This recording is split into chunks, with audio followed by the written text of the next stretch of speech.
किसानों की सुविधा के लिए उन्नत सूचना प्रौद्योगिकी के उपयोग को बढ़ावा देने के उद्देश्य से एग्री GIS, MP किसान मोबाइल ऐप तथा एग्री स्टेट का उपयोग किया जा रहा है। भारत सरकार के फसल बीमा पोर्टल का भू अभिलेख पोर्टल से इंटीग्रेशन किया गया है। किसानों को उर्वरक की होम डिलीवरी का पायलट ई विकास पोर्टल के माध्यम से सफलतापूर्वक 3 जिलों में संपन्न हो चुका है। कृषि उपभोक्ताओं को विद्युत बिल में दी जाने वाली राहत के लिए 20,485 करोड़, प्रधानमंत्री फसल बीमा योजना के लिए 1,299 करोड़, मुख्यमंत्री किसान कल्याण योजना के लिए 5,500 करोड़ तथा ब्याज मुक्त अल्पकालीन कृषि ऋण के लिए रुपये 720 करोड़ के प्रावधान प्रस्तावित है। वर्ष 2025-26 में समर्थन मूल्य पर 9,05,000 किसानों से 77,74,000 मैट्रिक टन गेहूं का उपार्जन कर रुपये 20,213 करोड़ की राशि का भुगतान किया गया। इसके अतिरिक्त रुपये 1,360 करोड़ का बोनस भुगतान भी किया गया। खरीफ विपणन वर्ष 2025-26 में 7,62,000 किसानों से 51,74,000 मैट्रिक टन धान का उपार्जन किया जाकर रुपये 11,744 करोड़ का भुगतान किया जा चुका है। उद्यानिकी उत्पादों के बेहतर प्रसंस्करण एवं बाजार तक सुलभ पहुंच के माध्यम से उद्यानिकी गतिविधियों को प्रोत्साहित किया जा रहा है। प्रदेश में लगभग 28,42,000 हेक्टेयर क्षेत्र में उद्यानिकी फसलों की पैदावार हो रही है। वर्तमान में फलों का उत्पादन 100 लाख मैट्रिक टन एवं सब्जियों का उत्पादन 259 लाख मैट्रिक टन से अधिक है। इसे वर्ष 2030 तक क्रमशः 136 लाख एवं 344 लाख मैट्रिक टन ले जाने का लक्ष्य है। उद्यानिकी गतिविधियों के लिए इस वर्ष रुपये 772 करोड़ का प्रावधान प्रस्तावित है। इसमें प्रधानमंत्री सूक्ष्म खाद्य उद्यम उन्नयन योजना के लिए रुपये 200 करोड़ एवं राष्ट्रीय उद्यानिकी मिशन के लिए रुपये 152 करोड़ के प्रावधान सम्मिलित है। पशुपालन को व्यावसायिक गतिविधियों से जोड़कर प्रोत्साहन किया जा रहा है। प्रदेश के दुग्ध उत्पादों के हित में मुख्यमंत्री पशुपालन विकास योजना अंतर्गत Madhya Pradesh state cooperative dairy federation तथा सुबद्ध दुग्ध संघों के संचालन एवं प्रबंधन के लिए राष्ट्रीय डेयरी विकास बोर्ड के साथ अनुबंध किया जा चुका है। इस अनुबंध से दुग्ध सहकारी समितियों की संख्या तथा दुग्ध संकलन में वृद्धि हुई है। प्रदेश में वर्तमान में प्रति व्यक्ति प्रतिदिन दुग्ध उपलब्धता 707 ग्राम है, जो राष्ट्रीय औसत 485 ग्राम से लगभग 46% अधिक है। हमारा लक्ष्य मध्य प्रदेश को देश की मिल्क कैपिटल बनाना है। इस उद्देश्य से डॉक्टर भीमराव अंबेडकर कामधेनु योजना अंतर्गत डेयरी स्थापना के लिए हितग्राहियों को अनुदान दिया जा रहा है।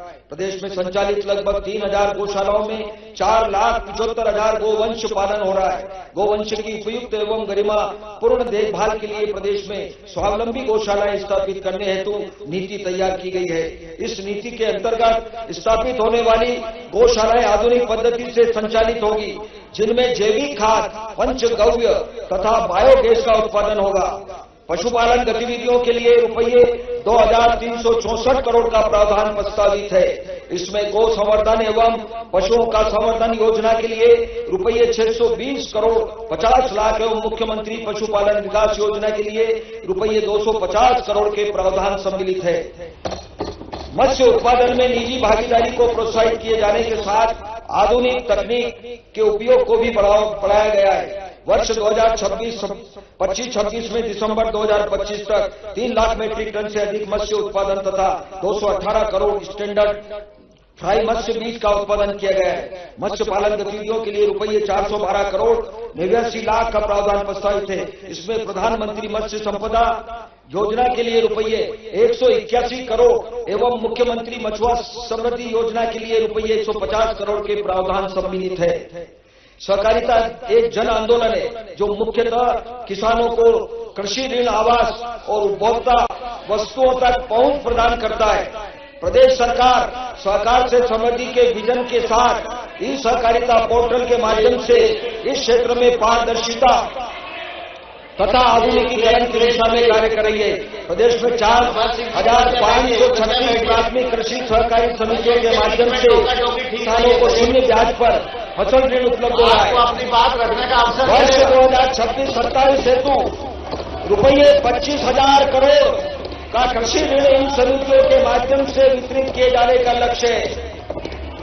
प्राथमिक कृषि सहकारी साख समितियों का कंपनीकरण किया जाकर किसानों को ये सेवाएं प्रदान करने के लिए 4000 से अधिक सामान्य सुविधा केंद्र शुरू किए जा चुके हैं। प्रदेश में वर्तमान में लगभग 70 लाख किसान क्रेडिट कार्ड धारक हैं, जिनमें से लगभग 41 लाख किसानों को इन समितियों के माध्यम से रुपये 19,764 करोड़ का अल्पकालीन ऋण शून्य ब्याज दर पर उपलब्ध कराया गया है। सहकारी बैंकों के माध्यम से कृषकों को अल्पकालीन ऋण पर ब्याज अनुदान योजना हेतु रुपये 720 करोड़ का प्रावधान प्रस्तावित है। ग्रामीणों को स्थानीय स्तर पर रेशम कीट पालन से स्वरोजगार हेतु प्रारंभ की गई रेशम समृद्धि योजना के अंतर्गत 1600 ग्रामीणों को लाभान्वित किया गया है। प्रदेश में हाथकरघा एवं हस्तशिल्प क्षेत्र में रोजगार के अवसरों की प्रचुर संभावनाएं हैं। वर्तमान में 17,800 हथकरघों पर वस्त्र निर्माण किया जा रहा है, जिससे लगभग 34,000 बुनकरों को रोजगार प्राप्त हो रहा है। कुटीर एवं ग्रामोद्योग के लिए वर्ष 26-27 में रुपये 145 करोड़ का प्रावधान प्रस्तावित है। कृषि एवं संबद्ध क्षेत्रों के लिए रुपये 88,910 करोड़ का प्रावधान प्रस्तावित है। गैर बजटीय स्रोतों को सम्मिलित करते हुए वर्ष 2026-27 में किसानों के लिए रुपये 1,15,000 करोड़ के वित्तीय संसाधन उपलब्ध होंगे।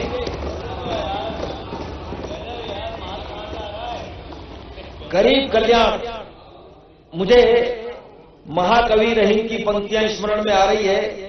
दीन सबन को लखत है, दीन ही लखे न कोई, जो रहीम दीन ही लखे, दीन बंधु समोय। हमारी सरकार अल्प आय तथा समाज की मुख्य धारा से पिछड़े हुए वर्ग के लिए बजट प्रावधान को एक शासकीय प्रक्रिया तक सीमित नहीं मानती। हमारी सरकार इस वर्ग के समग्र कल्याण, उत्थान व समाज की मुख्य धारा में लाने के लिए संपूर्ण संवेदनशीलता व सेवा भावना के साथ कार्य कर रही है। प्रदेश की कुल जनसंख्या का लगभग 21% अनुसूचित जनजाति तथा 16% अनुसूचित जाति वर्ग है। प्रदेश में जनजाति समूह की संस्कृति, बोली, रहन सहन, धार्मिक आस्थाएं, सामाजिक संरचनाएं आदि विविध और विशिष्ट है। जनजाति बहुल क्षेत्र के समग्र विकास के लिए धरती आबा जनजाति ग्राम उत्कर्ष अभियान के तहत प्रदेश के 267 विकास खंडों के 11,377 गांवों के कायाकल्प के कार्य किए जा रहे हैं, जिससे लगभग 94 लाख प्रदेशवासी लाभान्वित होंगे। इस हेतु वर्ष 2026-27 के लिए रुपये 793 करोड़ का प्रावधान प्रस्तावित है। पिछड़ा वर्ग तथा अल्पसंख्यक वर्ग के विभिन्न परंपरागत व्यवसायों को प्रोत्साहित करने तथा वर्तमान बाजार की आवश्यकता अनुरूप बनाए जाने के लिए अपेक्षित प्रशिक्षण दिया जा रहा है। प्रदेश के पिछड़ा वर्ग एवं अल्पसंख्यक वर्ग के विद्यार्थियों के लिए छात्रावासों को आदर्श छात्रावास के रूप में विकसित किया जा रहा है। वर्ष 25-26 में पिछड़ा वर्ग पोस्ट मैट्रिक छात्रवृत्ति के अंतर्गत 7,50,000 विद्यार्थियों को लाभान्वित किया गया।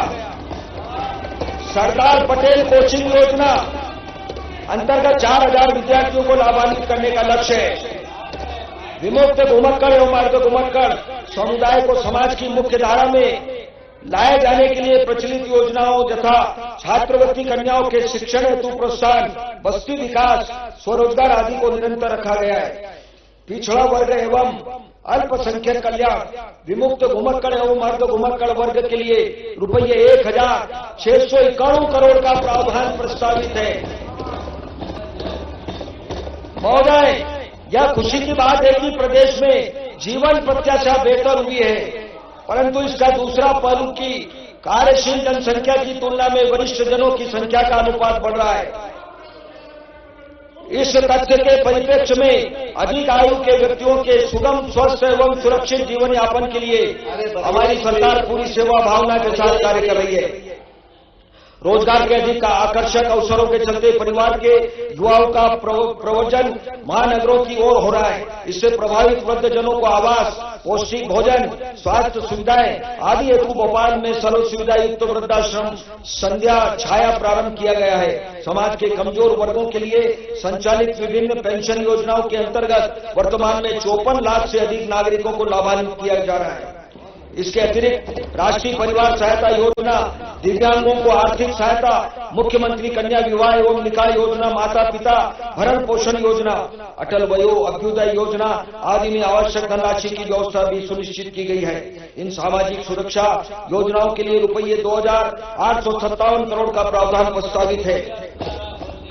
प्रधानमंत्री गरीब कल्याण अन्न योजना अंतर्गत विगत 2 वर्षों में 5 करोड़ 25 लाख हितग्राहियों को रुपये 22,800 करोड़ का 66,25,000 मीट्रिक टन निःशुल्क खाद्यान्न वितरण किया गया है। पोषण स्तर को बढ़ाने के लिए उचित मूल्य की दुकानों को जन पोषण केंद्रों के रूप में उन्नयन किया जा रहा है। सार्वजनिक वितरण प्रणाली के अंतर्गत खाद्यान्न वितरण की पारदर्शी व्यवस्था सुनिश्चित करने के लिए लगभग 93% हितग्राहियों का ई-KYC किया जा चुका है।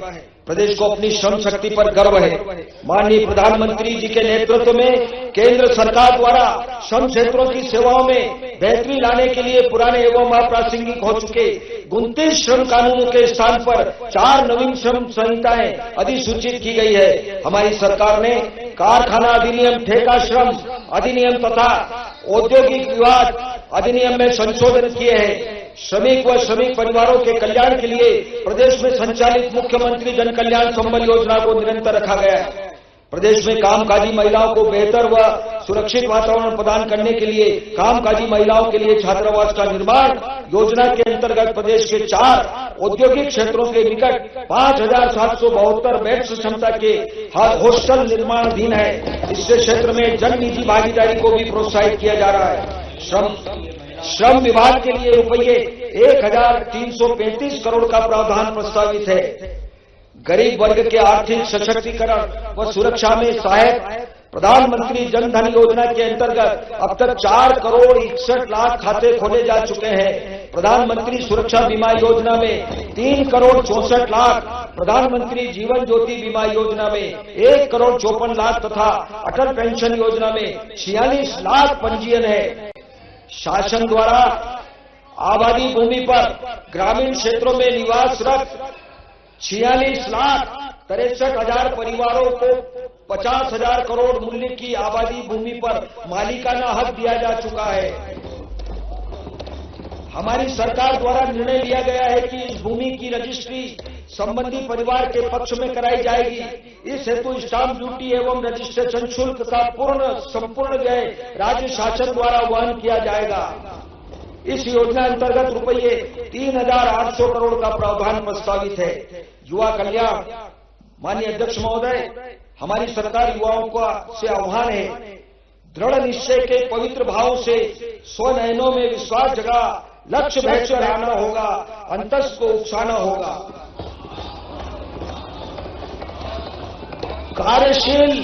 कार्यशील जनसंख्या का बढ़ता अनुपात प्रदेश के आर्थिक विकास को गति देने के अवसर प्रदान करता है।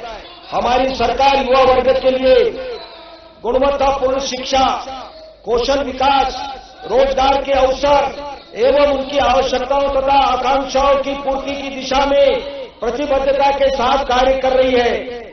शिक्षा नई पीढ़ी के सृजनात्मक विकास का महत्वपूर्ण माध्यम है। हमारी सरकार ने नवीन शैक्षणिक संस्थाओं को प्रारंभ करने के साथ पूर्व संचालित संस्थाओं में उत्कृष्ट शैक्षणिक व्यवस्था एवं अधोसंरचना सुनिश्चित कर रही है। विद्यालयों को बिजली आपूर्ति, इंटरनेट सुविधा एवं स्मार्ट कक्षाओं से सुसज्जित किया जा रहा है। प्रदेश में गुणवत्तापूर्ण शिक्षा के लिए पीएमश्री योजना अंतर्गत 799 विद्यालय एवं 294 शांतिपति विद्यालय संचालित किए जा रहे हैं। प्रदेश ने प्रारंभिक बाल्यावस्था शिक्षा में उल्लेखनीय प्रगति की है।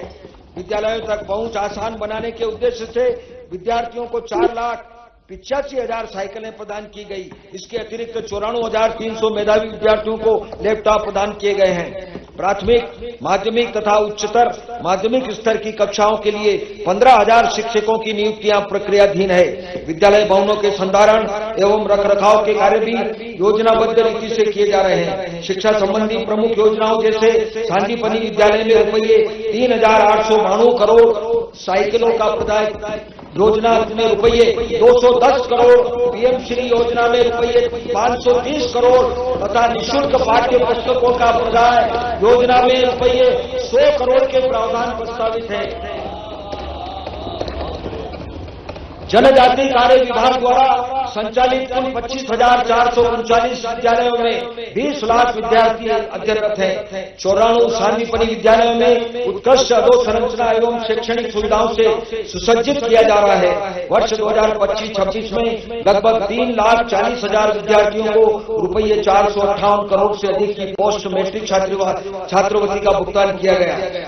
अनुसूचित जनजाति की शैक्षणिक संस्थाओं हेतु 4,485 शिक्षकों की भर्ती प्रक्रियाधीन है। छात्रवृत्ति की विभिन्न योजनाओं के लिए वित्तीय वर्ष 2026-27 के बजट में रुपये 986 करोड़ का प्रावधान प्रस्तावित है। अनुसूचित जाति वर्ग के विद्यार्थियों हेतु प्रदेश में 10 ज्ञानोदय विद्यालयों को सीबीएसई मापदंडों के अनुसार अपग्रेड किया जा रहा है। इस वर्ग के विद्यार्थियों हेतु 1,913 छात्रावास संचालित हैं, जिनकी कुल क्षमता 95,000 है। युवाओं के स्वरोजगार हेतु संत रविदास स्वरोजगार योजना के अंतर्गत 1,927 तथा डॉक्टर भीमराव अंबेडकर आर्थिक कल्याण योजना के अंतर्गत 2,316 प्रकरणों में ऋण वितरित किया गया है। प्रदेश में उच्च शिक्षा के क्षेत्र में भी व्यापक विस्तार हुआ है। प्रदेश में 56 विश्वविद्यालय एवं 1,360 शासकीय उच्च शिक्षण संस्थाओं में लगभग 16 लाख विद्यार्थी अध्ययनरत है। उच्च शिक्षा प्रणाली को सुदृढ़ करने के लिए प्रदेश के प्रत्येक जिले में प्रधानमंत्री कॉलेज ऑफ एक्सीलेंस संचालित है। इसके साथ ही नेक मूल्यांकन अंतर्गत 205 महाविद्यालय नेक एग्रीगेटेड हो चुके हैं। भवन विहीन महाविद्यालयों के लिए 31 नए भवनों के निर्माण तथा 96 महाविद्यालय भवनों के सुदृढ़ीकरण के कार्य भी प्रचलित है। हमारी सरकार का यह प्रयास है कि हमारे प्रदेश में युवाओं के लिए उच्च शिक्षा सुलभ एवं रोजगारोन्मुखी हो। विश्वविद्यालयों में संचालित इंक्यूबेशन केंद्रों में एक वर्ष में 174 स्टार्टअप आरंभ किए गए हैं तथा एक वर्ष में 22 पेटेंट कराए गए हैं। विदेशों में उच्च शिक्षा अध्ययन हेतु विदेश अध्ययन छात्रवृत्ति प्रदान की जा रही है। रोजगार एवं स्वरोजगार के क्षेत्र में तकनीकी शिक्षा एवं कौशल विकास की महत्ता एवं उपयोगिता में निरंतर वृद्धि रही है। तकनीकी क्षेत्र के विभिन्न पाठ्यक्रमों में वर्ष 2024-25 की तुलना में वर्ष 2025-26 में विद्यार्थियों की संख्या में लगभग 26% की उत्साहजनक वृद्धि हुई है। प्रदेश के समस्त शासकीय इंजीनियरिंग महाविद्यालयों में वाईफाई कैंपस एवं स्मार्ट क्लासरूम स्थापित किए गए हैं। राष्ट्रीय रक्षा विश्वविद्यालय का परिसर राजीव गांधी प्रौद्योगिकी विश्वविद्यालय भोपाल में प्रारंभ किया जा चुका है। वर्ष 2025 में अब तक आयोजित 608 रोजगार मेले तथा युवा संगम कार्यक्रम के माध्यम से 85,000 युवाओं को ऑफर लेटर प्रदान किए गए हैं। महोदय, खेल गतिविधियां स्वस्थ मनोरंजन के साथ शारीरिक और मानसिक विकास के लिए अत्यंत महत्वपूर्ण है। हमारी सरकार के युवाओं की खेल प्रतिभा को राष्ट्रीय एवं अंतर्राष्ट्रीय स्तर पर पहचान दिलाने के लिए प्रतिबद्धता के साथ कार्य कर रही है। विगत 2 वर्षों में प्रदेश के खिलाड़ियों ने अंतर्राष्ट्रीय स्तर पर 19 स्वर्ण, 29 रजत एवं 26 कांस्य पदक एवं राष्ट्रीय स्तर पर 189 स्वर्ण, 131 रजत तथा 118 कांस्य पदक प्राप्त कर देश एवं प्रदेश का नाम गौरवान्वित किया है। युवाओं की खेल अभिरुचियों के प्रोत्साहन हेतु विभिन्न योजनाओं को हमारी सरकार ने विगत 2 वर्षों में विस्तारित किया है। हमारी सरकार ने सीएम युवा शक्ति योजना के अंतर्गत सभी विधानसभा क्षेत्रों में सर्व सुलभ एवं सर्व सुविधा संपन्न स्टेडियम उपलब्ध कराए जाने की दिशा में कार्य प्रारंभ कर दिया गया है। वर्तमान में प्रदेश में 11 खेल अकादमियों में 18 खेलों की अंतर्राष्ट्रीय स्तर की अधोसंरचना उपकरण व प्रशिक्षण सुविधाएं हैं। प्रदेश में 4 हॉकी टर्फ तथा 30 खेल स्टेडियम निर्माणाधीन है। खेल एवं युवा कल्याण के क्षेत्र में के लिए रुपये 815 करोड़ रुपये का बजट प्रावधान प्रस्तावित है। नारी कल्याण, हमारी सरकार ने महिला सशक्तिकरण के लिए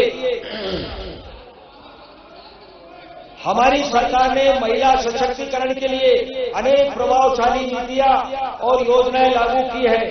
महिला स्व सहायता समूह शासकीय सेवा तथा जनप्रतिनिधियों के रूप में भूमिका, टोल नाके तथा पेट्रोल पंप जैसे पुरुष प्रधान व्यवसायों में प्रतिनिधित्व, खेती किसानी, पुलिस व अन्य अर्धसैनिक बलों में बढ़ती भागीदारी तथा साहसिक खेलों में प्रदर्शन इसके प्रमाण है।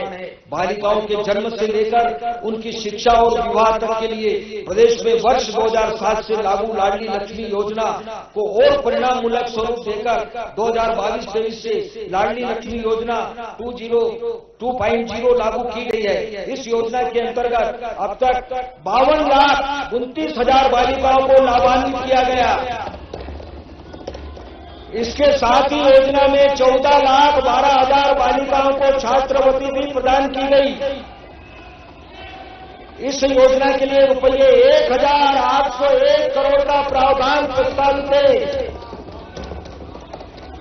प्रदेश में 2,949 आंगनबाड़ी केंद्रों में शौचालय निर्माण तथा 31,425 आंगनबाड़ी भवनों में विद्युत व्यवस्था कार्य की स्वीकृति प्रदान की गई है।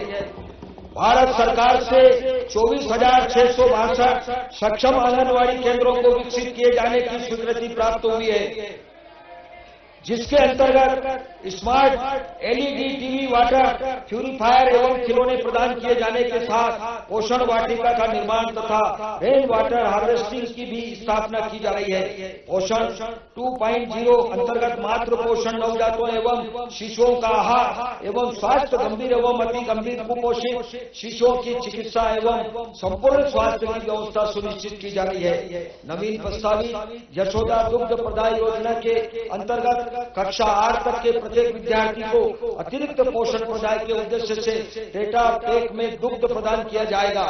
वर्ष 26-27 में इस योजना अंतर्गत 80 लाख विद्यार्थियों को दुग्ध पैकेट वितरित किए जाने का लक्ष्य है। आगामी 5 वर्षों हेतु इस योजना का आकार रुपये 6,600 करोड़ है, जिसमें से इस बजट में 700 करोड़ का प्रावधान प्रस्तावित है।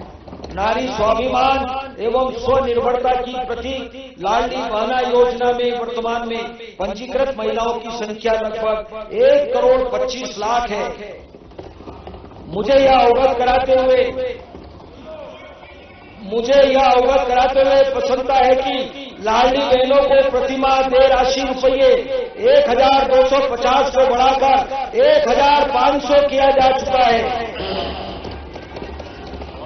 इस योजना के लिए रुपये 23,882 करोड़ का प्रावधान प्रस्तावित है।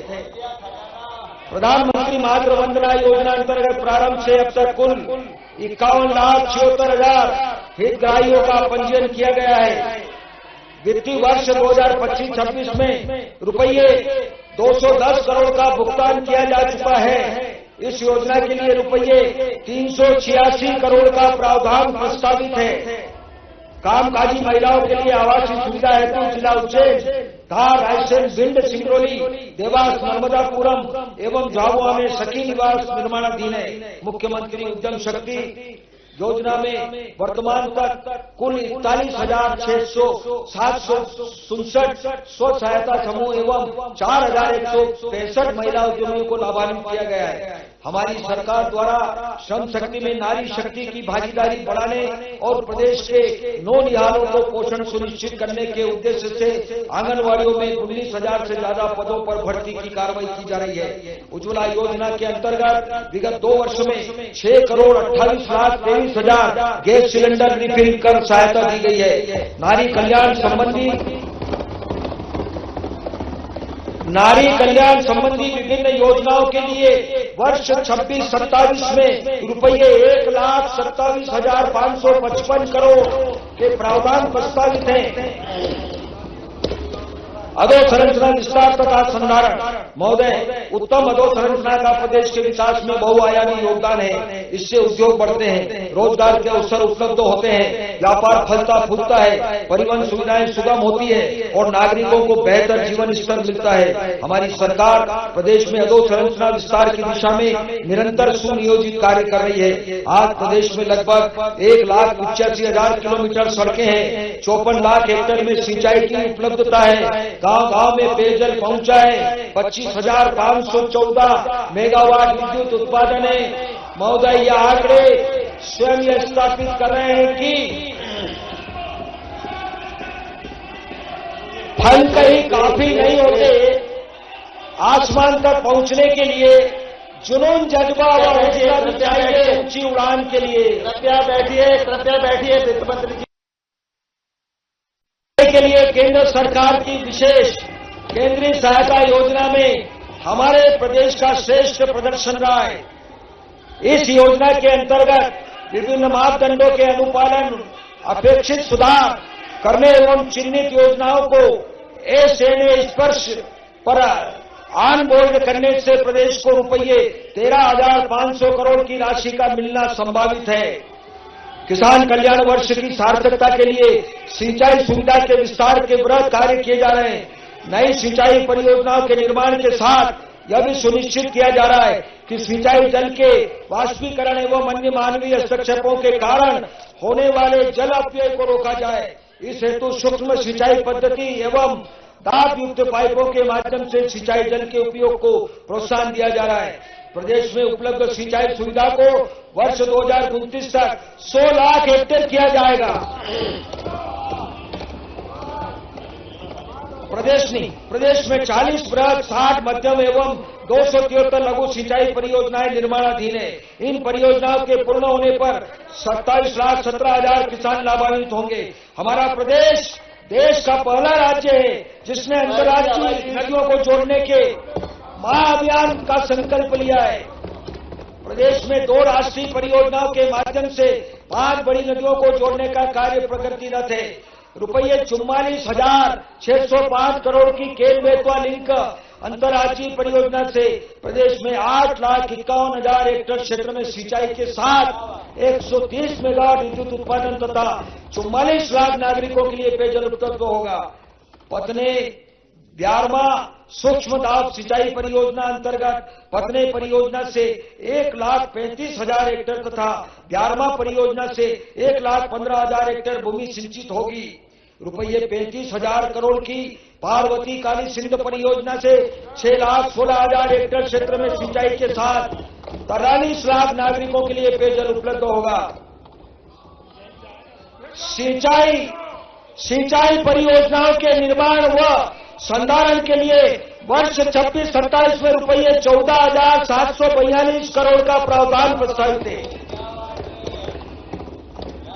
लोक निर्माण से लोक कल्याण की दिशा में प्रदेश निरंतर आगे बढ़ रहा है।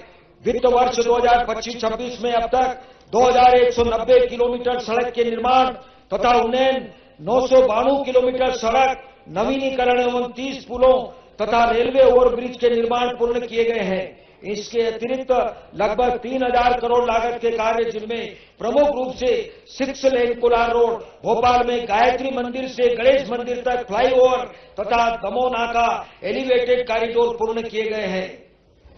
वर्तमान में प्रदेश में प्रमुख रूप से 111 रेलवे ओवरब्रिज, अटेर जेतपुर मार्ग के मध्य चंबल नदी पर उच्च स्तरीय पुल, भोपाल के संत हिरदाराम नगर में एलिवेटेड कॉरिडोर, ग्वालियर में स्वर्ण रेखा नदी पर एलिवेटेड कॉरिडोर, इंदौर में एलिवेटेड कॉरिडोर, उज्जैन में 4 लेन एलिवेटेड कॉरिडोर तथा महाकाल रोपवे के निर्माण सम्मिलित हैं। प्रदेश में सड़क अधोसंरचना के शीघ्र तथा गुणवत्तापूर्ण विकास के लिए हाइब्रिड एन्युटी मॉडल को अपनाया गया। विगत 2 वर्षों में इस मॉडल के अंतर्गत रुपये 12,676 करोड़ अनुमानित लागत की सड़क परियोजनाएं स्वीकृत की गई है। प्रदेश में सड़क network, road network master plan तैयार किया जा रहा है। प्रधानमंत्री ग्राम सड़क योजना अंतर्गत वर्ष 2025-26 में लगभग 1,500 किलोमीटर सड़कों के निर्माण एवं लगभग 7,000 किलोमीटर सड़कों के नवीनीकरण का लक्ष्य पूर्ण होगा। विगत बजट भाषण में घोषित मुख्यमंत्री मजरा टोला सड़क योजना के अंतर्गत ऐसी बसाहट है जिनमें मुख्य सड़क मार्ग से पहुंचने हेतु सड़क उपलब्ध नहीं है के लिए 30,900 किलोमीटर सड़क निर्माण हेतु स्वीकृति दी गई है। क्षतिग्रस्त पुलों का पुनर्निर्माण योजना के अंतर्गत 1,766 पुल तथा पुलियों के निर्माण की रुपये 4,572 करोड़ की योजना स्वीकृत की गई है। इस योजना के लिए वर्ष 2026-27 में रुपये 900 करोड़ का प्रावधान प्रस्तावित है। सड़कों एवं पुलों के निर्माण एवं संधारण के लिए वर्ष 2026-27 में रुपये 12,690 करोड़ का प्रावधान प्रस्तावित है। प्रदेश की जल जीवन मिशन हर घर जल के संकल्प के साथ ग्रामीण परिवारों को स्वच्छ पेयजल उपलब्ध कराने के लिए क्रियान्वित किया जा रहा है।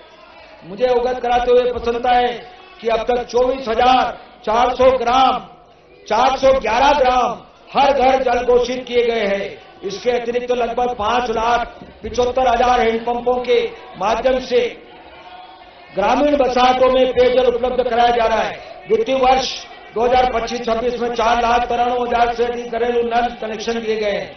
समूह जल प्रदाय परियोजनाओं के संचालन के विद्युत व्यय को कम करने के उद्देश्य से जन निजी भागीदारी मॉडल पर 100 मेगावाट की सौर ऊर्जा परियोजना प्रारंभ की गई है। कृपया बैठिए। नलकूपों के अनुरक्षण के लिए रुपये 104 करोड़, ग्रामीण समूह जल प्रदाय योजना के लिए 165 करोड़, पेयजल योजनाओं का जल निगम द्वारा क्रियान्वयन योजना के लिए रुपये 53 करोड़, सिंचाई एवं पेयजल योजना के सौर ऊर्जीकरण के लिए रुपये 156 करोड़ तथा जल जीवन मिशन के लिए रुपये 4,454 करोड़ का प्रावधान प्रस्तावित है। हमारे प्रयासों के परिणाम स्वरूप प्रदेश घन अंधकार से विपुल प्रकाश की स्थिति में आ चुका है। यह इसलिए संभव हुआ है क्योंकि सोचने वालों की दुनिया वालों की सोच से अलग होती है। प्रदेश अब ऊर्जा उपलब्धता में आत्मनिर्भरता के साथ अन्य राज्यों को भी बिजली निर्यात करने की क्षमता रखता है। प्रदेश में भविष्य में विद्युत की बढ़ती आवश्यकता के दृष्टिगत 660 मेगावाट क्षमता की एक इकाई अमरकंटक एवं सतपुड़ा ताप विद्युत गृह में स्थापित की जा रही है। इन परियोजनाओं का वित्तीय आकार रुपये 23,000 करोड़।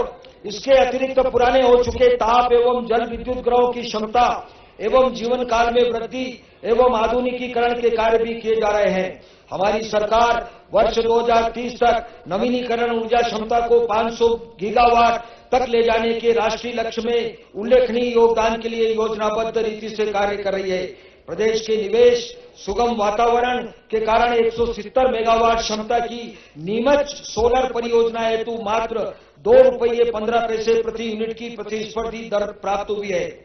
सूर्य मित्र कृषि फीडर योजना के अंतर्गत लगभग 4,000 मेगावाट की सोलर परियोजनाएं चिन्हित की गई है, जिनमें किसानों एवं स्थानीय उद्यमियों की व्यापक भागीदारी सुनिश्चित की गई है। समस्त शासकीय भवनों पर विकासक के माध्यम से रूफ टॉप कोर्स परियोजना प्रचलित है।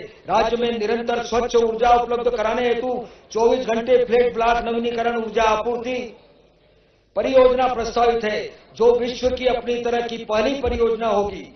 ऊर्जा क्षेत्र के लिए वर्ष 2026-27 में रुपये 34,065 करोड़ का प्रावधान प्रस्तावित है। कृषि, स्वास्थ्य, ऊर्जा, जल आपूर्ति तथा नगरीय ग्रामीण क्षेत्रों में मूलभूत आवश्यकताओं के कार्यों की निरंतरता, गति तथा समय सीमा में पूर्ण किए जाने के लिए वैकल्पिक वित्तीय संसाधनों की महत्वपूर्ण भूमिका है। मुझे सदन को अवगत कराते हुए हर्ष है कि प्रदेश के अधोसंरचना विकास के लिए नवाचारी वित्तीय उपकरणों का उपयोग कर पूंजीगत विनिवेश किया जाएगा। केंद्र सरकार के बजट में म्युनिसिपल बॉन्ड जारी करने का प्रोत्साहन का प्रावधान रखा गया है। प्रदेश के नगरीय निकायों को इसका लाभ लेने के लिए प्रोत्साहित किया जाएगा। पूंजीगत व्यय का एक भाग गैर बजटीय साधनों से जुटाए जाने की आवश्यकता के दृष्टिगत विभिन्न वित्तीय उपकरणों तथा यथा इनबिल्ट रिट तथा वैल्यू कैप्चर फंड आदि का उपयोग परियोजनाओं के वित्त पोषण के लिए किया जाएगा। सामाजिक सेवा प्रदाताओं को सामाजिक क्षेत्र में निवेश के लिए प्रोत्साहित किया जा रहा है। इस हेतु प्रदेश का पहला सोशल इंपैक्ट बॉन्ड शीघ्र ही नेशनल स्टॉक एक्सचेंज के सोशल स्टॉक एक्सचेंज पर लिस्ट होगा। राज्य शासन के सार्वजनिक उपक्रमों की निर्भरता मुख्यतः राज्य शासन के वित्तीय संसाधनों पर है। प्रदेश के विकास तथा लोक कल्याणकारी कार्यक्रमों में इन संस्थाओं की भूमिका को और व्यापक तथा मजबूत किए जाने की आवश्यकता है। वित्तीय वर्ष 2026-27 में Narmada basin project company limited, Madhya Pradesh power generation company, सड़क विकास निगम, मेट्रो रेल आदि संस्थाओं के माध्यम से रुपये 17,350 करोड़ का पूंजीगत व्यय संभावित है। इस प्रकार प्रदेश के इतिहास में पहली बार प्रभावी पूंजीगत व्यय रुपये 1 लाख करोड़ से अधिक होगा। प्रदेश में निवेश तथा औद्योगिकरण वर्ष 2005 उद्योग और रोजगार वर्ष रहा है। माननीय मुख्यमंत्री जी के अनिष्ट प्रयासों से यह साल उद्योगों के माध्यम से प्रदेश में व्यापक बदलाव का साक्षी बना है। प्रदेश में देश एवं विदेश से निवेश आकर्षित करने के लिए इंडस्ट्रियल कॉन्क्लेव, इंटरेक्टिव सेशन आदि से औद्योगिक विस्तार एवं निवेश का वातावरण निर्मित हुआ है। प्रदेश में गत 2 वर्षों में विभिन्न क्षेत्रों में कुल रुपये 33 लाख करोड़ के निवेश प्रस्ताव प्राप्त हुए हैं, जिनमें से रुपये 8,63,000 करोड़ के कार्य प्रारंभ हो चुके हैं। औद्योगिक विकास एवं निवेश को आकर्षित किए जाने के लिए मध्य प्रदेश एमएसएमई विकास नीति 2025, मध्य प्रदेश एमएसएमई औद्योगिक भूमि एवं भवन आवंटन तथा प्रबंधन नियम 2025 तथा उद्योग संवर्धन नीति 2025 लागू की गई है। इसके साथ ही बृहत श्रेणी की औद्योगिक इकाइयों को आकर्षित करने तथा निवेशकों के लिए एक समग्र पारिस्थितिकीय तंत्र मुहैया कराने के उद्देश्य से मध्य प्रदेश लॉजिस्टिक नीति 2025 एवं मध्य प्रदेश एक्सपोर्ट संवर्धन नीति 2025 भी जारी की गई है। प्रदेश को अंतरिक्ष विज्ञान के नवीन क्षेत्र में ले जाने के लिए मध्य प्रदेश स्पेस टेक नीति 2026 का प्रभावी क्रियान्वयन किया गया है। प्रदेश के सर्वांगीण विकास हेतु प्रदेश के सभी क्षेत्रों में औद्योगिकरण को बढ़ावा देने के लिए औद्योगिक पार्कों का विकास किया जा रहा है। वर्तमान में 19,300 एकड़ भूमि पर 48 औद्योगिक पार्क विकसित करने की कार्रवाई की जा रही है, जिसमें 5 IT park, plug and play park Indore, plated industries एवं कमर्शियल कॉम्प्लेक्स मंडीदीप विकासाधीन है। रुपये 2,360 करोड़ लागत की इंदौर पीथमपुर इकोनॉमिक कॉरिडोर परियोजना का विकास उद्योग और निवेश की गति देने के उद्देश्य से किया जा रहा है। दिल्ली नागपुर औद्योगिक कॉरिडोर अंतर्गत बुंदेलखंड क्षेत्र में औद्योगिक विकास को गति देने के उद्देश्य से 1,500 एकड़ से अधिक भूमि पर सागर से औद्योगिक क्षेत्र मछवासी ग्रंट के लिए विशेष औद्योगिक प्रोत्साहन पैकेज को मंजूरी दी गई है। देश को टेलीकॉम क्षेत्र में आत्मनिर्भर बनाने के लिए ग्वालियर में टेलीकॉम मैन्युफैक्चरिंग जोन की स्थापना की दिशा में कार्रवाई प्रचलित है। प्रदेश में 23 लाख से अधिक सूक्ष्म एवं लघु उद्योग पंजीकृत हैं, जिनमें से 4,50,000 विनिर्माण इकाइयां लगभग 36 लाख रोजगार सृजित करती है। विगत 2 वर्षों में मुख्यमंत्री उद्यम क्रांति योजना में 16,491 युवाओं को रुपये 1,134 करोड़ की ऋण राशि वितरित की गई है। 6,670 स्टार्टअप में महिलाओं द्वारा संचालित 3,000 से अधिक स्टार्टअप है। एक जिला एक उत्पाद के अंतर्गत ग्वालियर के मिंट स्टोन एवं छतरपुर के लकड़ी के फर्नीचर को जीआई टैग प्राप्त हुआ है। प्रदेश में निवेश और औद्योगिकरण क्षेत्र में रुपये 5,957 करोड़ का बजट प्रावधान प्रस्तावित है।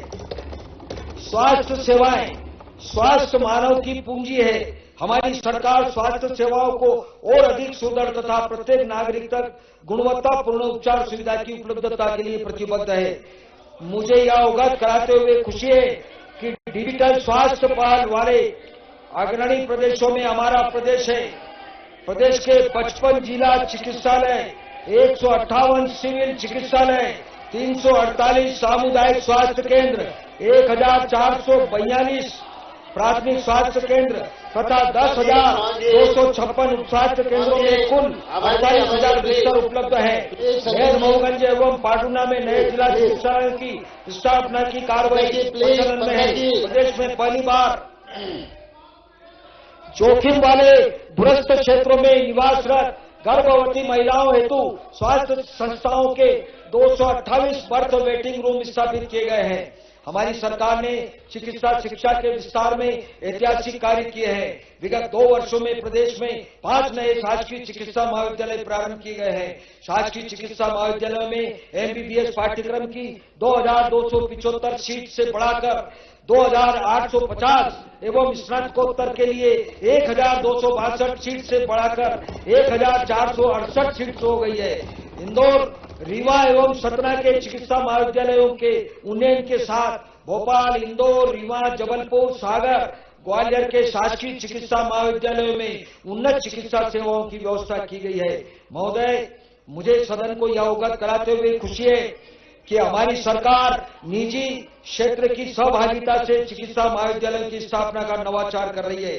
प्रदेश में जन निजी भागीदारी के आधार पर धार, बैतूल एवं पन्ना में नवीन चिकित्सा महाविद्यालयों के लिए अनुबंध निष्पादित हो चुका है तथा 9 चिकित्सा महाविद्यालय क्रमशः भिंड, मुरैना, खरगोन, अशोकनगर, गुना, बालाघाट, टीकमगढ़, सीधी एवं शाजापुर में प्रारंभ किया जाना प्रक्रियाधीन है।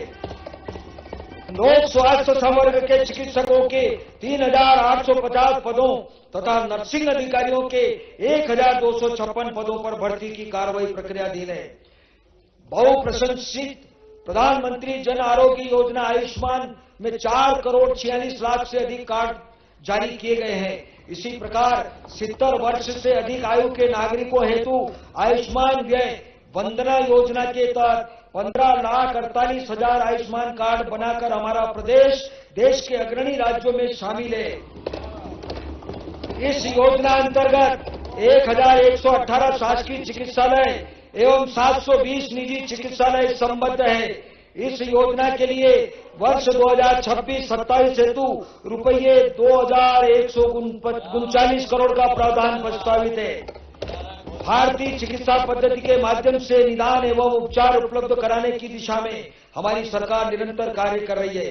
प्रदेश में 8 नवीन आयुर्वेद महाविद्यालय सह चिकित्सालयों की स्थापना प्रचलित है। प्रदेश के स्वास्थ्य क्षेत्र में कुल बजट प्रावधान रुपये 23,747 करोड़ प्रस्तावित है।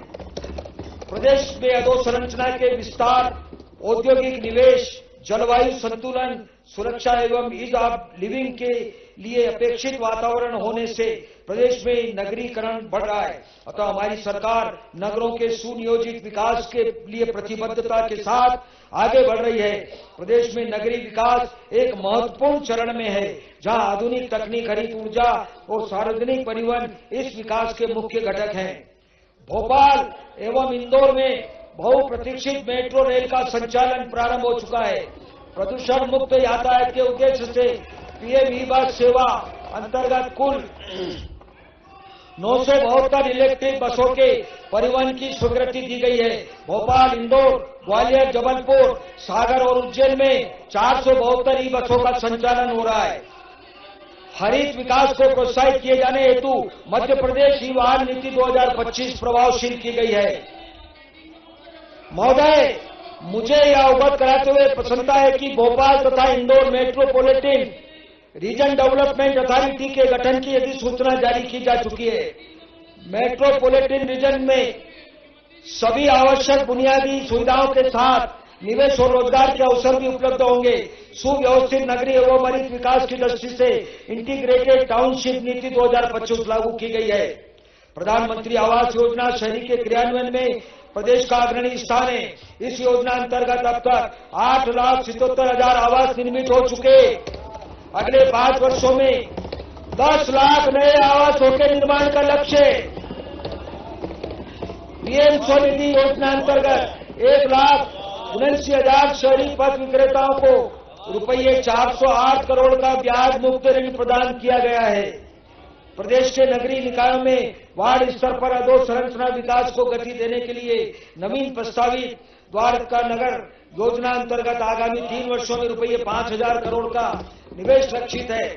नगरीय क्षेत्रों में आवास हेतु रुपये 2,316 करोड़, नगरों की सड़क मरम्मत के लिए रुपये 349 करोड़, अमृत 2.0 में रुपये 3,467 करोड़ तथा नगरीय निकायों को मूलभूत सेवाओं हेतु एक मुश्त अनुदान अंतर्गत वर्ष 2026 में रुपये 1,057 करोड़ का प्रावधान प्रस्तावित है।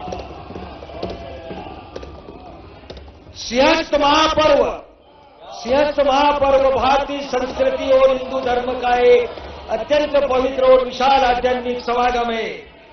वैश्विक स्तर के इस महान आयोजन की सुविधाजनक एवं गरिमापूर्ण व्यवस्था के लिए हमारी सरकार समयबद्ध रीति से आगे बढ़ रही है। कर्मनिष्ठ मुख्यमंत्री डॉक्टर मोहन यादव जी के सक्षम व कुशल नेतृत्व में सिंहस्थ क्षेत्र को भव्य स्वरूप दिया जा रहा है। इस हेतु रुपये 13,851 करोड़ के कार्य स्वीकृत है, जिनमें रुपये 1,164 करोड़ अनुमानित लागत का इंदौर उज्जैन मार्ग का 6 लेन चौड़ीकरण कार्य रुपये 1370 करोड़ अनुमानित लागत का इंदौर उज्जैन ग्रीनफील्ड हाईवे तथा रुपये 701 करोड़ अनुमानित लागत का उज्जैन बाईपास मार्ग सम्मिलित है। वित्तीय वर्ष 2026-27 में इस हेतु रुपये 3060 करोड़ का प्रावधान प्रस्तावित है। नगरीय विकास के लिए इस बजट में रुपये 21,561 करोड़ का प्रावधान प्रस्तावित है। ग्रामीण विकास में शहर में और गांव मुझ में रहता है, इस भावनात्मक दूरी को पाटने के प्रयास में हमारी सरकार प्रतिबद्ध है। ग्रामीण विकास में आर्थिक सशक्तिकरण एवं रोजगार की महत्वपूर्ण भूमिका है। विकसित भारत जी राम जी कार्यक्रम के तहत जल संरक्षण, ग्रामीण ढांचागत सुविधाएं, आजीविका, प्रतिकूल मौसमी घटनाओं के प्रभाव को कम करने के कार्यों को भी सम्मिलित किया गया है। योजना के अंतर्गत अब 100 दिन के स्थान पर 125 दिन का रोजगार उपलब्ध होगा। आगामी वर्ष में प्रधानमंत्री ग्राम सड़क योजना चतुर्थ चरण में 1845 किलोमीटर लंबाई के 867 मार्गों का निर्माण, पीएम जनमन सड़क अंतर्गत 879 किलोमीटर लंबाई के मार्ग तथा 60 पुलों के निर्माण, मुख्यमंत्री मजरा टोला सड़क योजना अंतर्गत 2000 किलोमीटर लंबाई की सड़कों का निर्माण तथा 180 क्षतिग्रस्त पुलों के पुनर्निर्माण का लक्ष्य है। वर्ष 2026-27 में 8000 किलोमीटर सड़कों का पुनः डामरीकरण, 600 किलोमीटर सड़कों का उन्नयनीकरण एवं 1000 किलोमीटर सड़कों के संधारण का लक्ष्य है। कृपया बैठ जाइए, कृपया बैठ जाइए। प्रधानमंत्री आवास योजना के अंतर्गत निर्माणाधीन 7,32,000 आवासों में से 4 लाख आवासों का निर्माण मार्च 2026 तक पूर्ण हो जाएगा। पीएम जनमन आवास योजना के अंतर्गत 50,000 आवास निर्माणाधीन है। स्वच्छ भारत मिशन ग्रामीण के अंतर्गत वर्ष 2026-27 में 2 लाख व्यक्तिगत पारिवारिक शौचालय तथा 505 सामुदायिक स्वच्छता परिसर के निर्माण का लक्ष्य है।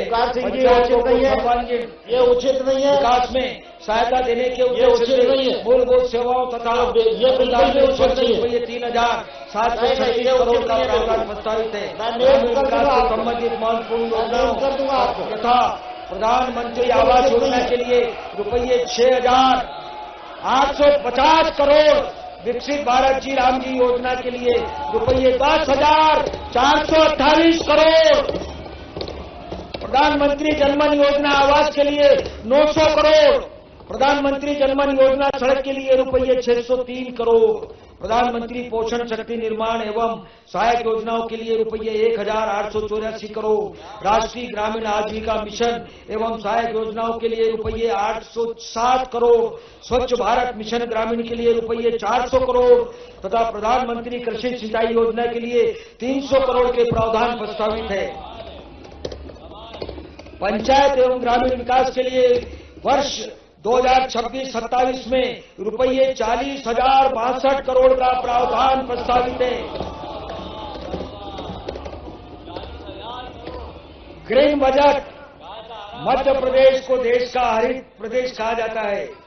प्रदेश में लगभग 77,000 वर्ग किलोमीटर का वन आवरण है, जो कि देश में सर्वाधिक है। प्रदेश में वायु प्रदूषण को कम करने के लिए शहरी यातायात में इलेक्ट्रिक वाहनों के उपयोग को प्रोत्साहन दिया जा रहा है। राज्य शासन के विभागों में भी ई वाहनों के उपयोग को प्राथमिकता दी जा रही है। इंदौर एवं भोपाल में मेट्रो रेल के परिचालन के प्रारंभ होने के साथ मार्गों के विस्तार का कार्य निरंतर है। पर्यावरण संरक्षण के प्रोत्साहन हेतु मध्य प्रदेश राज्य में पंजीकृत होने वाले समस्त श्रेणी के इलेक्ट्रिक वाहनों पर मोटरयान कर की पूर्णतः तथा सीएनजी वाहनों पर 1% की छूट दी गई है। इसके अतिरिक्त उत्सर्जन मानक के पुराने वाहनों को रजिस्टर्ड वाहन स्क्रैपिंग सुविधा के माध्यम से स्क्रैप कराने एवं उसी श्रेणी का नवीन वाहन क्रय करने पर मोटरयान पर कर पर 50% तथा अन्य मानकों के वाहनों के लिए 25% की छूट दी जा रही है।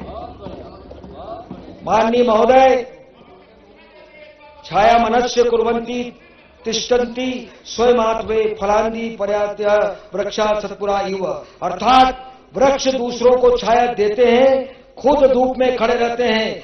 फल भी दूसरों के लिए होते हैं, सचमुच वृक्ष सत्पुरुष जैसे होते हैं।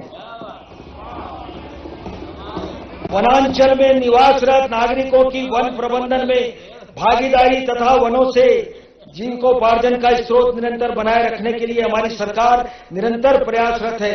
उल्लेखनीय है कि वन विभाग की गतिविधियों के अंतर्गत इस वर्ष 1 करोड़ 11 लाख रोजगार दिवसों का सृजन हुआ है। वर्ष 2025-26 में लगभग 2 लाख हेक्टेयर वन क्षेत्र में वनों के पुनरुत्पादन एवं पुनर्स्थापन के कार्य प्रगतिरत है।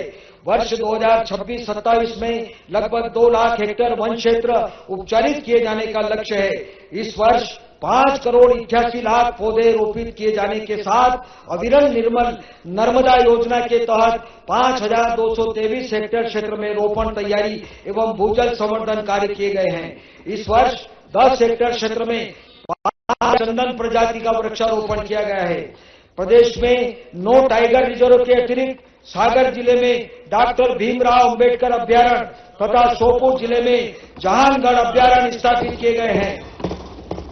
उज्जैन, सतना, छतरपुर एवं भोपाल के अतिरिक्त ओरछा, धर्म राजेश्वर, मंदसौर एवं बुरहानपुर में सांस्कृतिक वनों की स्थापना की जाएगी। वन भूमि से अतिक्रमण हटाकर पौधारोपण कार्य के लिए नवीन योजना श्रमति वन वृद्धि से जन समृद्धि तथा निजी भूमि पर पौधारोपण कर काष्ठ की आवश्यकता की पूर्ति के माध्यम से आय का साधन बढ़ाने के लिए कृषि वानिकी योजना प्रस्तावित है। आध्यात्मिक महत्व एवं सांस्कृतिक विरासत के वन क्षेत्रों के संरक्षण की जनजाति देवलोक वनों की संरक्षण योजना नवीन योजना प्रस्तावित है। वन क्षेत्र में केम्पा निधि से माध्यम से रुपये 2089 करोड़ राशि के कार्य कराया जाना प्रस्तावित है। वन एवं पर्यावरण क्षेत्र के लिए रुपये 6151 करोड़ का प्रावधान प्रस्तावित है। पर्यटन एवं संस्कृति, प्रदेश में पर्यटन आकर्षणों की विविधता व बहुलता है। प्रदेश में ऐतिहासिक, पुरातात्विक, प्राकृतिक सौंदर्य, धार्मिक महत्व तथा राष्ट्रीय वनोद्यान एवं अभ्यारण्यों की उपस्थिति के परिणाम स्वरूप साल दर साल पर्यटकों की संख्या में वृद्धि हो रही है। प्रदेश की समृद्धि, संस्कृति एवं विरासत के अपार आकर्षण को पर्यटन में परिवर्तित किए जाने के प्रयासों के उद्देश्य से पर्यटन नीति 2025 एवं फिल्म पर्यटन नीति 2025 तैयार की गई है। मध्य प्रदेश देश का पहला प्रदेश है जिसने eco sensitive zonal master plan बनाने का कार्य प्रारंभ किया है।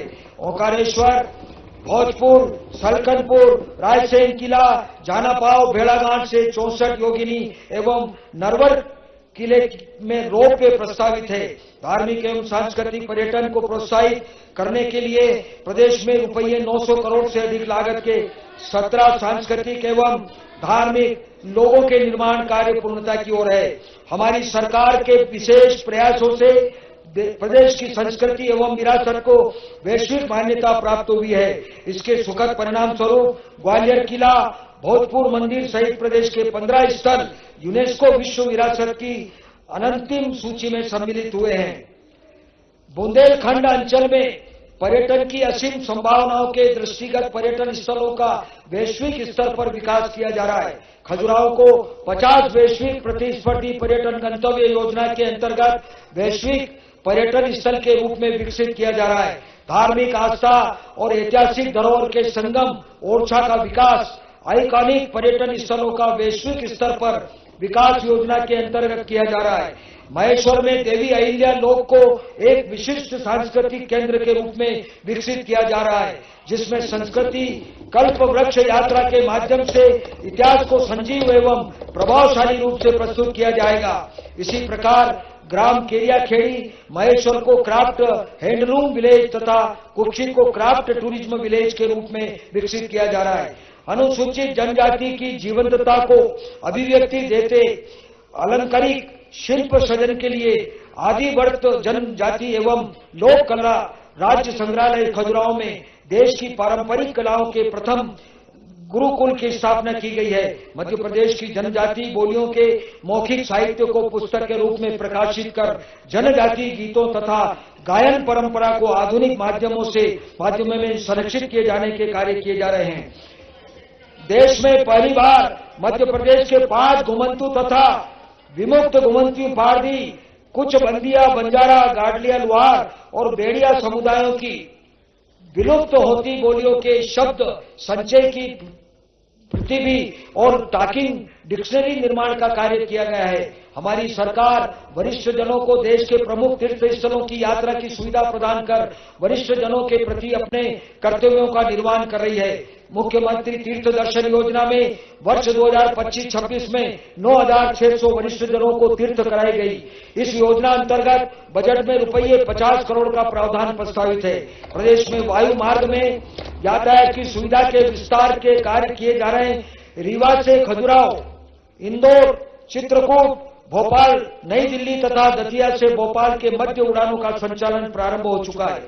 पर्यटन, संस्कृति एवं धर्मस्व के क्षेत्र में रुपये 2055 करोड़ का प्रावधान प्रस्तावित है। कानून व्यवस्था एवं लोक शांति, प्रदेश में आंतरिक सुरक्षा, लोक शांति एवं कानून व्यवस्था की आर्थिक तथा सामाजिक विकास में महत्वपूर्ण भूमिका है। हमारी सरकार पुलिस विभाग की समस्त इकाइयों को सुदृढ़ एवं आधुनिक संसाधनों से सुसज्जित करने के साथ अंतर्राष्ट्रीय स्तर की प्रशिक्षण सुविधाएं भी उपलब्ध करा रही है। इस हेतु इंटीग्रेटेड सिक्योरिटी कॉम्प्लेक्स निर्मित हो चुका है। नवीन भर्ती हेतु स्वीकृत 22,500 पदों पर चरणबद्ध रीति से भर्ती की कार्रवाई प्रक्रियाधीन है। आपराधिक न्याय प्रणाली के विभिन्न घटकों यथा पुलिस, न्यायपालिका, अभियोजन, जेल, स्वास्थ्य एवं फॉरेंसिक विभागों के मध्य निर्बाध डिजिटल डाटा साझा करने के दृष्टिगत एकीकृत डिजिटल प्लेटफॉर्म विकसित किया गया है। इस प्रणाली के अंतर्गत 14 लाख से अधिक ई समन एवं वारंट तामील किए गए हैं। नवीन कानून के अंतर्गत ई साक्ष्य ऐप पर 1,39,000 से अधिक ई साक्ष्य की कार्रवाई हुई है। अपराध अनुसंधान को त्वरित एवं प्रभावी बनाने की दृष्टि से ई विवेचना ऐप विकसित किया गया है। ई विवेचना अंतर्गत 25,000 टैबलेट प्रदान किए जा रहे हैं। आपातकालीन सेवा नंबर 112 से अन्य सेवाएं यथा एम्बुलेंस, अग्निशमन, महिला आपदा प्रबंधन, रेल मदद तथा एक्सीडेंट रिस्पांस सर्विस आदि भी समेकित की गई है। हमारी सरकार पुलिस कर्मियों के साथ उनके परिवार को बेहतर मूलभूत सुविधाएं उपलब्ध करा रही है। पुलिस कर्मियों हेतु अब तक 11,000 नवीन आवास निर्मित हो चुके हैं।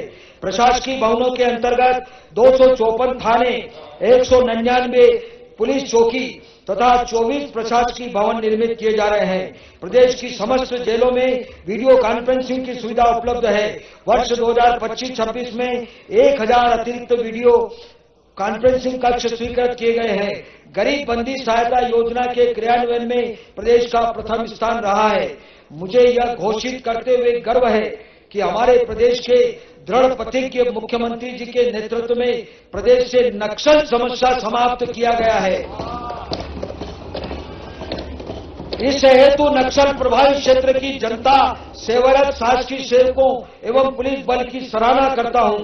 कानून व्यवस्था एवं लोक शांति के क्षेत्र हेतु वर्ष 26-27 में रुपये 14,306 करोड़ का प्रावधान प्रस्तावित है। खनिज साधन महोदय, हमारा प्रदेश देश का चौथा खनिज संपन्न प्रदेश है। हीरे की उपलब्धता में प्रदेश का देश में लगभग एकाधिकार है।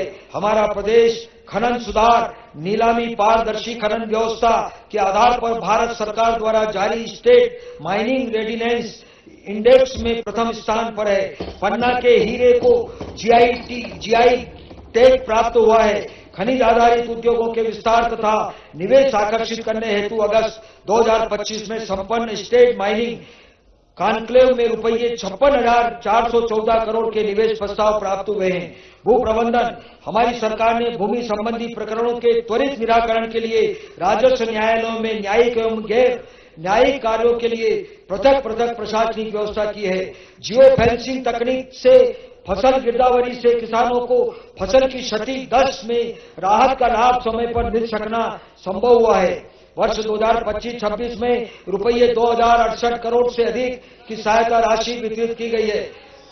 साइबर तहसील के माध्यम से नामांतरण की प्रक्रिया पूरी तरह पेपरलेस और फेसलेस की गई है। अब तक 6,26,000 से अधिक नामांतरण प्रकरणों का निराकरण किया गया है।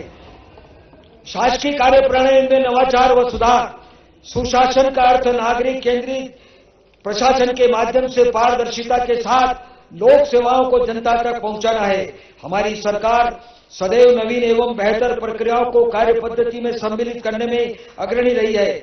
ई कैबिनेट एप्लीकेशन के माध्यम से मंत्री परिषद की कार्रवाई के लिए भी पेपरलेस व्यवस्था विकसित की गई है। अब मंत्री परिषद के सदस्यों को एजेंडा बिंदु पर्याप्त समय पूर्व उपलब्ध हो रहे हैं, जिससे निश्चित ही मंत्री परिषद के विमर्श में सुविधा तथा गुणवत्ता में वृद्धि होगी। हर्ष का विषय है कि नागरिकों को एक ही प्लेटफॉर्म पर नागरिक सुविधाएं उपलब्ध कराने की दृष्टि से एमपी ई सेवा पोर्टल मोबाइल ऐप प्रारंभ किया गया है, जिसके अंतर्गत विभिन्न विभागों की 600 से अधिक सेवाएं एकीकृत की गई है। सीएम प्रगति पोर्टल के माध्यम से प्रमुख परियोजनाओं का अनुश्रवण किया जा रहा है। शासकीय सेवा के एनपीएस अभिदाताओं के हित लाभों की स्पष्टता के लिए एन्युटी तथा उपदान के संदाय के नियम पृथक से बनाए गए हैं। अभिदाताओं के अंशदान निवेश विकल्प को और विस्तारित कर अंशदान की 100% राशि को इक्विटी के में निवेश की अधिकारिता उपलब्ध कराई गई है। विभिन्न विभागों द्वारा कोषालय में संचालित पीडी खातों का परिचालन तथा बैंकिंग सुविधा के समतुल्य किया जा रहा है, जिससे राज्य की निधि का बेहतर उपयोग तथा नागरिकों यथाभू अर्जन हितग्राहियों को त्वरित भुगतान संभव होगा। सेवानिवृत्ति स्वतों के त्वरित निर्धारण एवं भुगतान के लिए वर्तमान पेंशन नियमों को सरल एवं व्यवहारिक स्वरूप दिया जाकर नवीन नियम दिनांक 1 अप्रैल 2026 से प्रभावशील किए जा रहे हैं। मुझे यह अवगत कराते हुए हर्ष है कि हमारी संवेदनशील सरकार ने परिवार पेंशन की पात्रता अविवाहित तलाकशुदा विधवा पुत्री को भी प्रदान की है। पेंशन संबंधी समस्त कार्रवाइयों में मानवीय हस्तक्षेप न्यूनतम कर इलेक्ट्रॉनिक प्रणाली के माध्यम से केंद्रीकृत पेंशन व्यवस्था प्रारंभ की जा रही है। शासकीय सेवकों के लिए लागू सेवा एवं वित्तीय नियमों को वर्तमान परिप्रेक्ष्य में प्रासंगिक तथा सुगम बनाने की कार्रवाई निरंतर प्रचलित है। वित्तीय अधिकार पुस्तिका 13 वर्ष पश्चात, मध्य प्रदेश सिविल सेवा अवकाश नियम 48 वर्ष पश्चात तथा मध्य प्रदेश सिविल सेवा पेंशन नियम 49 वर्ष पश्चात अद्यतन किए गए हैं। राष्ट्रीय पेंशन प्रणाली के लिए नियम जारी किए जा रहे हैं। एनपीएस अभिदाताओं को अब परिवार पेंशन की पात्रता भी होगी। मध्य प्रदेश सिविल सेवा आचरण नियम तथा मध्य प्रदेश सिविल सेवा की सामान्य शर्तें नियम के अध्ययनीकरण की कार्रवाई प्रचलित है। शासन में भिन्न भिन्न सेवा शर्तों तथा पात्रताओं के पदों के भेद को समाप्त कर अब केवल नियमित पदों तथा आवश्यकता अनुसार संविदा पदों की ही संरचना रखी जाने का निर्णय लिया गया है।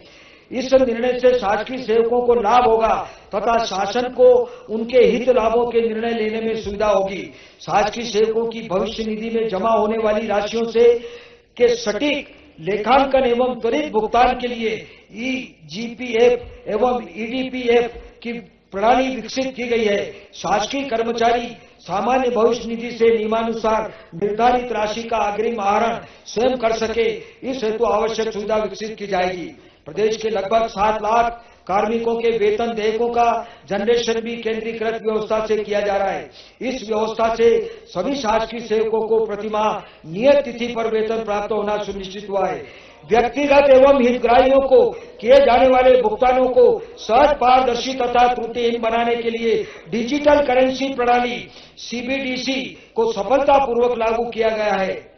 माननीय महोदय, मैं आपके माध्यम से प्रदेश के समस्त शासकीय, अर्ध शासकीय एवं स्वायत्त संस्थाओं में कार्यरत कार्मिकों का आभार व धन्यवाद करना चाहूंगा कि शासन के सभी कार्यक्रमों एवं योजनाओं में उनका सराहनीय योगदान सदैव प्राप्त होता है। कर प्रस्ताव गत वर्ष के बजट की तरह इस बजट में भी कोई नवीन कर आरोपित करने अथवा किसी पर भी कर दर बढ़ाने का प्रस्ताव नहीं है।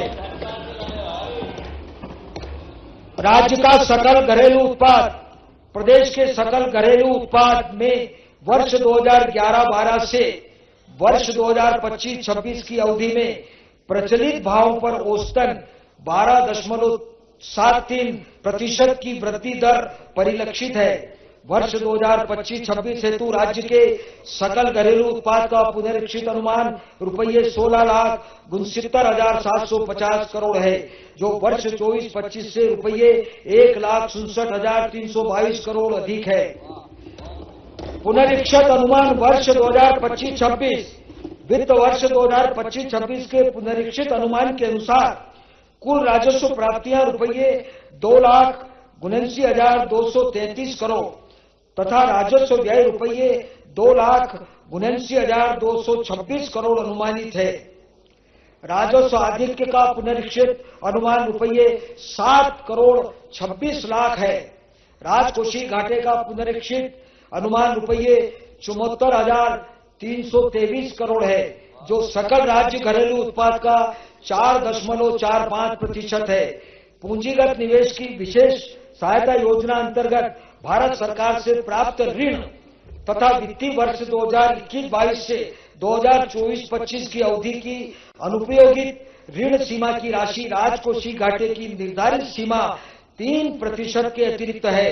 इन राशियों का सकल राज्य घरेलू उत्पाद से प्रतिशत क्रमशः 0.81 एवं 0.164 है। इन अतिरिक्त प्रावधानों को अलग रखने पर कहां से जब घाटा राजकोषीय तो कहां से घाटा 3% है। ये स्थिति है सरकार आयोग के दिशा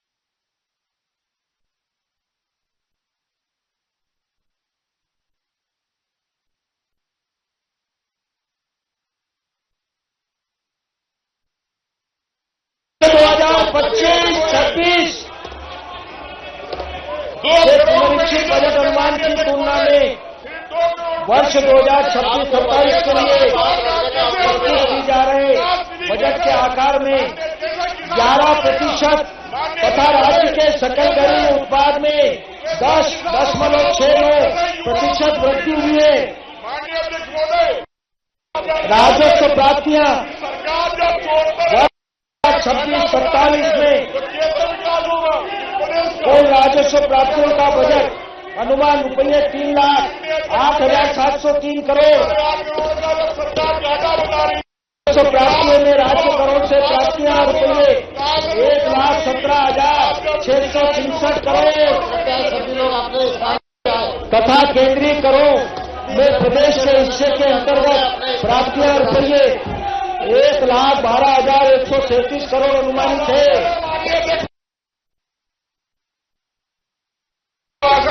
रुपये 24,394 करोड़ तथा केंद्र सरकार से सहायक अनुदान अंतर्गत प्राप्तियां रुपये 53,504 करोड़ अनुमानित है। 2026-27 के लिए प्रदेश से स्वयं का कर राजस्व वर्ष 2025 से पुनरीक्षित बजट अनुमान की तुलना में क्रमशः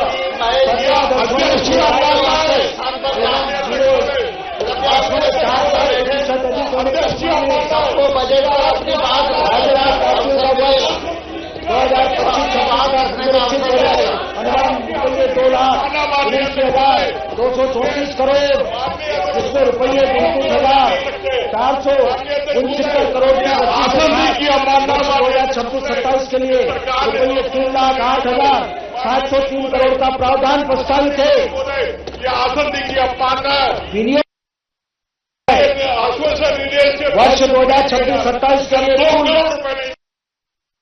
26-27 के लिए कुल विनियोग की राशि 4,38,317 करोड़। राजस्व व्यय रुपये 3,08,659 करोड़ तथा पूंजीगत परिव्यय रुपये 80,266 करोड़ प्रस्तावित है। सामाजिक आर्थिक उत्थान की योजनाओं के लिए वर्ष 2026-27 के लिए समग्र रूप से बजट अनुमान रुपये 1,83,708 करोड़, जिसमें अनुसूचित जनजाति तथा अनुसूचित जाति वर्ग के लिए बजट में क्रमशः 26% तथा 17% की राशि प्रस्तावित है। वर्ष 2025-26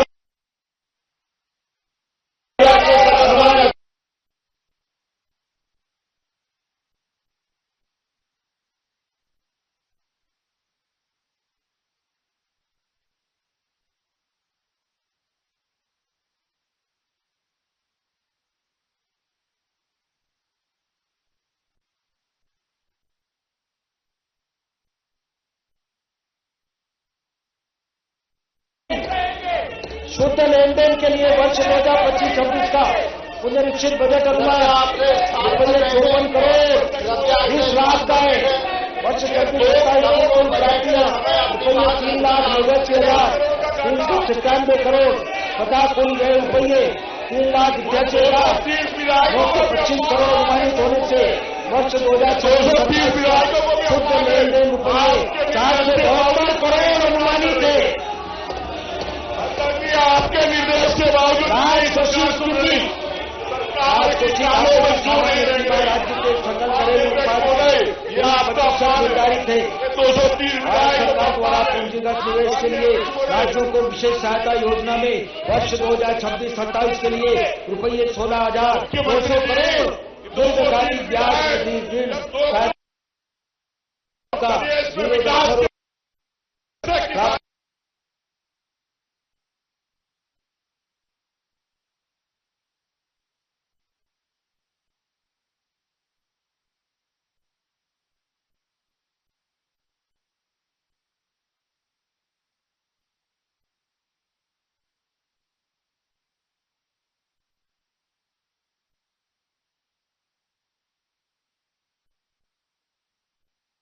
माननीय मुख्यमंत्री जी, मंत्री परिषद के साथियों, माननीय विधायकों, उद्योग जगत के महानुभाव तथा अर्थशास्त्रियों का आभारी हूं, जिनके परामर्श से बजट प्रस्ताव को विकासोन्मुखी तथा कल्याणकारी स्वरूप दिया जा सका। मैं वित्त विभाग के समस्त अधिकारियों एवं कर्मचारियों का भी आभारी हूं, जिन्होंने अथक परिश्रम एवं प्रतिबद्धता से बजट को तैयार कर प्रस्तुत करने तक की प्रक्रिया को प्रशंसित सहयोग दिया। 26-27 का यह बजट समस्त जनता जनार्दन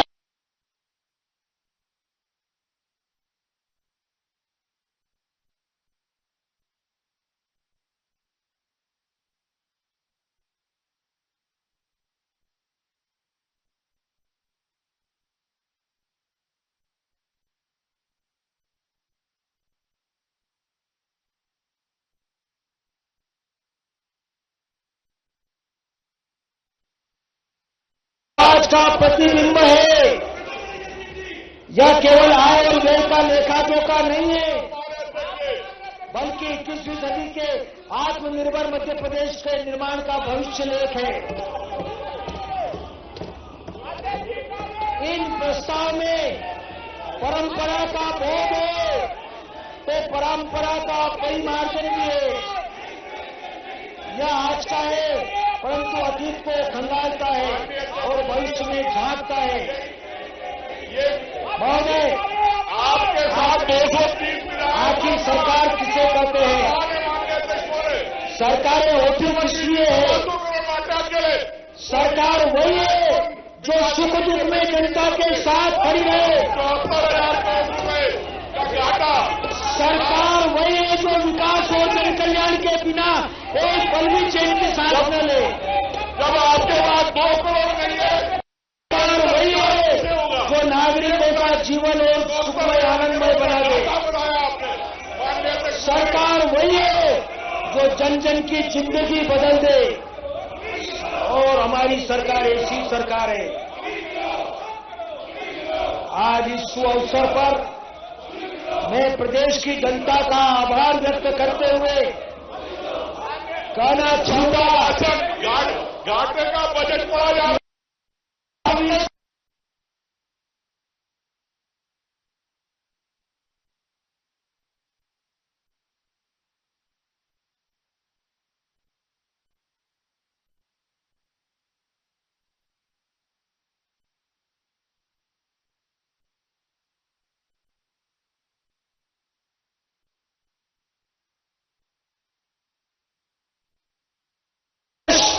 2026-27 का बजट प्रस्ताव प्रदेश की जनता को मैं इन शब्दों के साथ समर्पित करता हूं।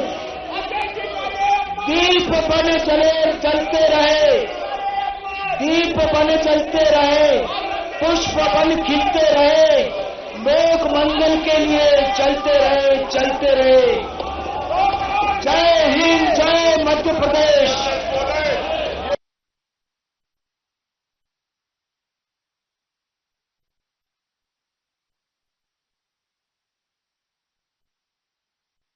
मुख्यमंत्री और वित्त मंत्री श्री जगदीश देवड़ा जी वित्तीय वर्ष 2026-2027 का बजट पेश कर रहे थे।